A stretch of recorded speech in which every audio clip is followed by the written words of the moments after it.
एक मोठी बातमी येते मुंबईच्या गेटवे ऑफ इंडिया परिसरातील रेडिओ क्लब प्रवासी जेट्टी प्रकल्पासाठी महाराष्ट्र मेरीटाईम बोर्डाकडून माजी IAS अधिकारी राधेश्याम मोपलवार यांच्या कंपनीला कंत्राट देण्यात आले। मोपलवार अध्यक्ष आणि गैर कार्यकारी अधिकारी असलेल्या modern engineering and projects limited या कंपनीला 200 कोटी रुपयांचे जेट्टीचे कंत्राट देण्यात आले। यापूर्वी हा करार RKC प्रोजेक्ट्सला देण्यात आला होता, मात्र कामात झालेल्या विलंबामुळे मार्च महिन्यात तो करार रद्द झाला।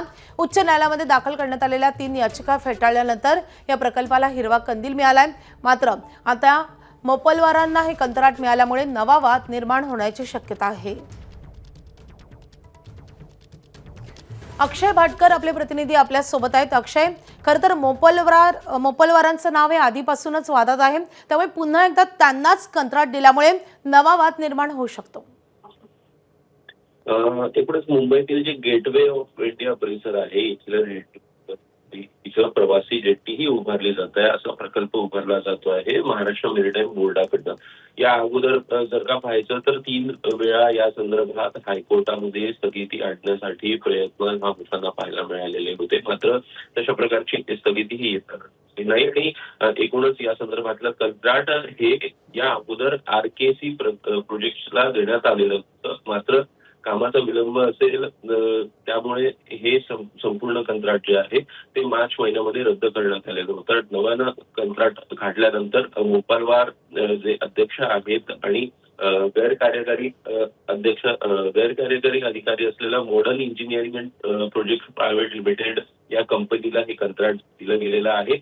200 कोटी हे कंत्राट आहे, जी संपूर्ण बांधणी आपल्याला या जेट्टीची होताना पाहायला मिळेल, ज्यामध्ये टर्मिनल असेल किंवा प्लॅटफॉर्म असेल, एकूणच 10 बर्थिंग जेट्ट्या उभ्या राहण्यासंदर्भातली व्यवस्था असेल।